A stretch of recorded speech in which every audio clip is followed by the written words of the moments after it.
I remember that morning like it was yesterday, even though 3 years have passed. I woke up before dawn, my heart fluttering with excitement I hadn't felt in decades. Today was Sarah's wedding day. My only daughter, my precious girl, was finally getting married at 32. I had spent weeks choosing the perfect dress, a soft lavender that wouldn't clash with the wedding colors Sarah had mentioned in passing during one of our brief phone calls. I wanted everything to be perfect. I wanted to be the mother she could be proud of, the grandmother her future children would love to visit. The church was beautiful that September morning. White roses and baby's breath adorned every pew, and sunlight streamed through the stained glass windows, casting rainbow patterns across the altar. I arrived early, clutching my small purse and the pearl necklace I'd planned to give Sarah, the same one my mother had given me on my wedding day 48 years ago. But as I stood at the entrance, something felt wrong. The ushers looked at me with polite confusion when I mentioned I was the mother of the bride. One young man checked his list twice before finally, reluctantly, escorting me to a seat in the third row. The third row. Not the front, where mothers of brides traditionally sit, but behind Sarah's college friends and her new in-laws. I told myself it was just an oversight, a simple mistake in the seating arrangements. Surely Sarah would notice and have me moved forward. But as the ceremony began and I watched my daughter walk down the aisle in a dress I'd never seen, her eyes scanning the crowd and passing right over me without acknowledgement, a cold realization began to settle in my chest. By the end of the night, I walked away in tears. To understand that painful day, I need to take you back to the beginning, to the years when Sarah was my whole world. Her father, Robert, had passed away when she was only 8 years old. A sudden heart attack took him from us, leaving me a widow at 35 with a little girl who cried for her daddy every night for months. Those were the hardest years of my life, but also the most meaningful. I worked 2 jobs, cleaning offices at night and managing a small boutique during the day, just to keep our little house and pay for Sarah's piano lessons, her art classes, her summer camps. I wanted her to have everything, to never feel the absence of her father in the opportunities available to her. I remember the school plays where I was the loudest one clapping, the soccer games where I cheered from the sidelines despite knowing nothing about sports. When Sarah graduated high school as valedictorian, I cried with pride. When she earned a full scholarship to college, I felt like all those sleepless nights and aching feet had been worth it. During her college years, our relationship began to change. She would come home for holidays, but she seemed different, more sophisticated, speaking about things and people I didn't understand. She would spend hours on her phone with friends whose names I'd never heard, making plans for a life that felt increasingly distant from mine. After graduation, Sarah moved to the city for her marketing job. Our weekly phone calls became monthly, then occasional. When she started dating Michael, a lawyer from a wealthy family, I was happy for her. I wanted her to have love, security, the kind of life I'd never been able to provide. I had dreams about her wedding day. I imagined helping her choose her dress, planning the flowers together, having mother-daughter moments that would become treasured memories. I pictured myself dancing with her at the reception, giving a toast about the beautiful woman she'd become. As a grandmother of 2 cats, my only grandchildren at the time, I dreamed of future grandbabies and holiday gatherings in a house filled with laughter. But those dreams were built on the relationship I remembered, not the one that was slowly slipping away from me. The distance crept in gradually, like water slowly filling a sinking boat. At first, I didn't recognize it for what it was.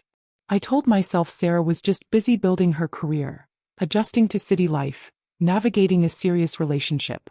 I made excuses for every missed call, every postponed visit, every holiday invitation that was politely declined. The first real sign came during Sarah's engagement.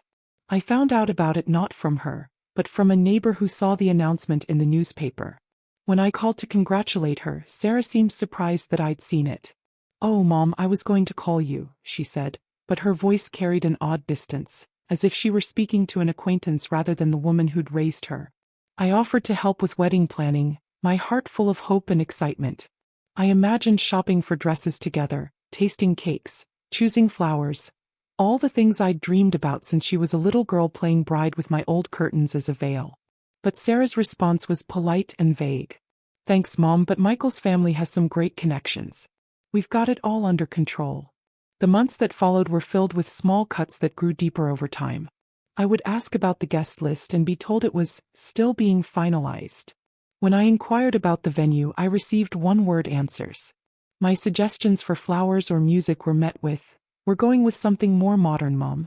You wouldn't really get it." The bridal shower invitation came 3 days before the event. 3 days. As if I were an afterthought, someone they suddenly remembered should probably be included. When I arrived at the upscale restaurant, I knew no one except Sarah, and she was too busy with her college friends and Michael's sisters to spend more than a few minutes with me. I sat at a table in the corner, watching my daughter laugh and bond with women who had known her for 5 years while I had known her for 32. They shared inside jokes, memories of trips I'd never heard about, and a familiarity with Sarah's new life that made me feel like a stranger at my own daughter's celebration. The most painful moment came when someone asked Sarah to tell the story of how Michael proposed. As she launched into the romantic tale of a surprise weekend in Napa Valley, I realized I was hearing it for the first time. My own daughter hadn't shared one of the most important moments of her life with me. I began to understand that I wasn't just being excluded from wedding planning, I was being excluded from Sarah's life entirely. And as the wedding day approached, I feared that the ceremony would only confirm what I was beginning to suspect, that somewhere along the way I had lost my daughter completely. The ceremony itself was beautiful, though I watched it through a haze of growing unease. Sarah was radiant in her dress, a stunning creation that must have cost more than I made in 3 months. I wanted to feel nothing but joy watching her say her vows, but the distance between us felt like a chasm that grew wider with each passing moment. After the ceremony, guests moved to the reception hall, an elegant space with crystal chandeliers and tables decorated with elaborate centerpieces. I approached the seating chart with growing anxiety, searching for my name among the carefully calligraphed cards. When I finally found it, my heart sank.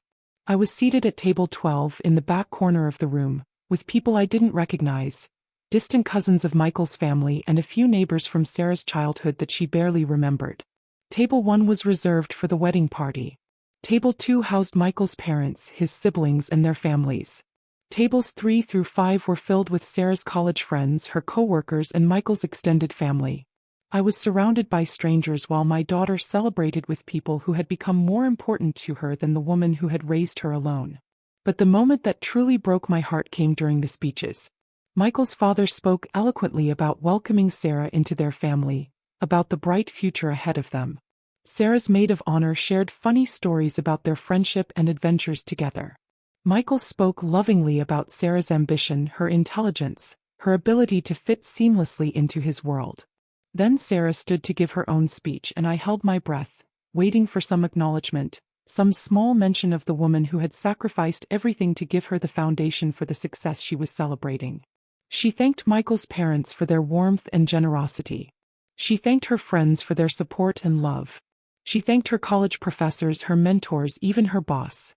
She never mentioned me. Not once. I sat in that corner, surrounded by strangers, watching my daughter thank everyone who had shaped her life, and I was invisible.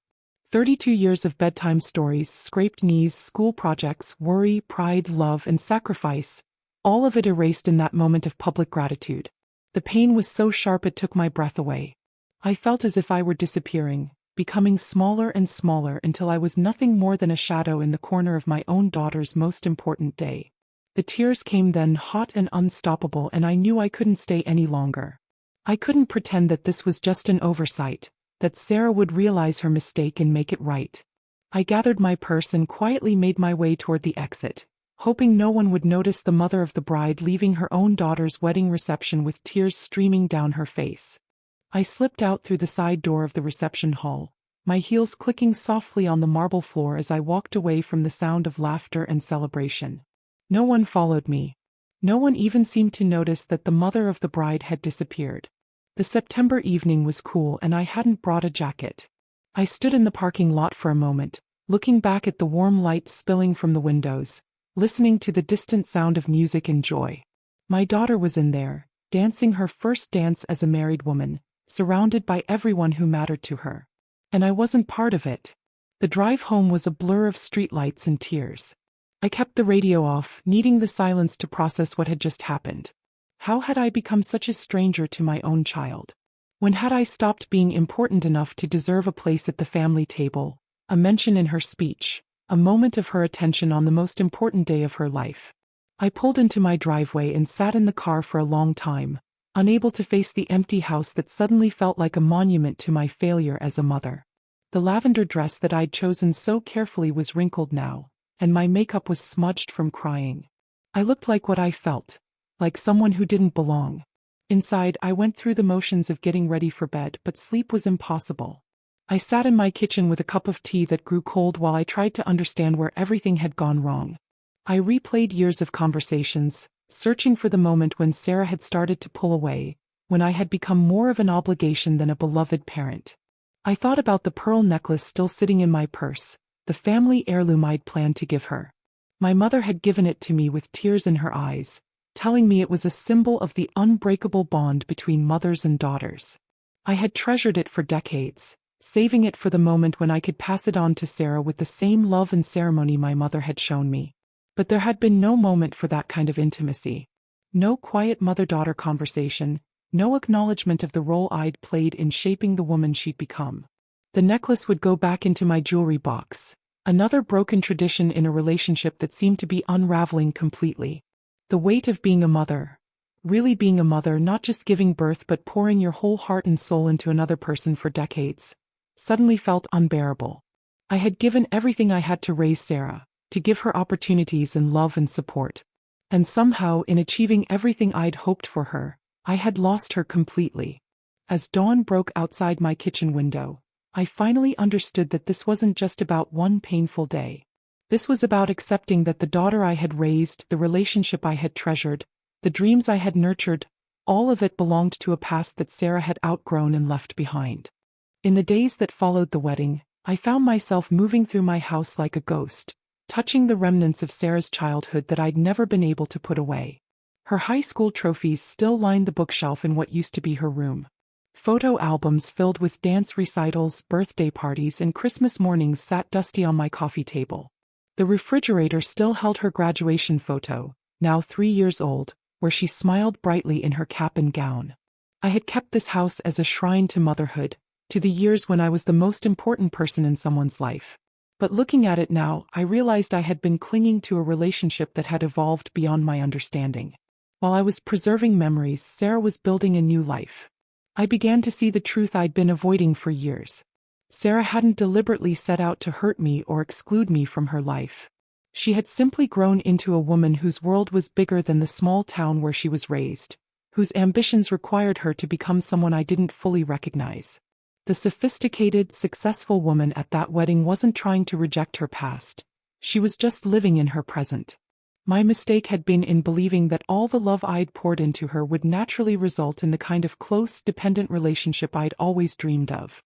I had expected gratitude to translate into inclusion, sacrifice to guarantee a permanent place in her adult life. But children aren't meant to spend their lives repaying their parents for the gift of being raised with love. I thought about Michael's family, how they had seamlessly integrated Sarah into their world of country clubs and charity galas, how they spoke her new language of success and ambition. They didn't represent Sarah's rejection of me. They represented her embrace of the future I had worked so hard to make possible for her. The painful truth was that I had raised her too well. I had given her the confidence to leave our small world behind, the education to succeed in circles I'd never been part of, the strength to build a life that didn't require my constant presence. My success as a mother had created the very distance that was breaking my heart. I began to understand that love doesn't always look the way we expect it to. Sarah's love for me wasn't diminished by her ability to thrive without me. It was a testament to the foundation I'd helped her build. She didn't need to keep me close to carry my influence with her. The values I'd taught her, the strength I'd modeled, the possibilities I'd opened for her, these were woven into the fabric of who she'd become. The wedding wasn't really about excluding me. It was about Sarah celebrating the life she'd built, the person she'd become, the future she was creating. And perhaps in my hurt and disappointment, I had failed to see that this was exactly what I'd always wanted for her. Happiness, success, love, and a life filled with possibilities. It took months, but slowly I began to rebuild my sense of self around a new understanding of what it means to be a mother. I packed away most of Sarah's childhood mementos, keeping just a few precious photos where her smile was genuine and our love was uncomplicated. I redecorated her old room into a reading nook, finally claiming that space for my own present rather than her past. I started volunteering at the local literacy center, teaching adults to read. There's something profound about watching a 60-year-old man sound out his first complete sentence, about seeing a grandmother finally able to read bedtime stories to her grandchildren. It reminded me that significance doesn't always come from being needed by the people we love most. Sometimes it comes from being useful to the people who need us most. I made peace with the pearl necklace too. Instead of letting it remain a symbol of disappointment, I decided to wear it myself. After all, it represented the unbreakable bond between mothers and daughters, not the bond of dependency I had imagined, but the bond of love that transcends distance and misunderstanding. Every time I fastened that clasp, I remembered that Sarah carries my love with her whether she acknowledges it or not.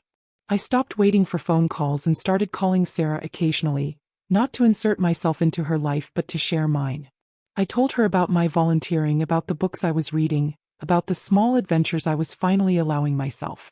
Our conversations became easier when I stopped trying to reclaim a place in her daily life and started simply being someone she could be happy to hear from.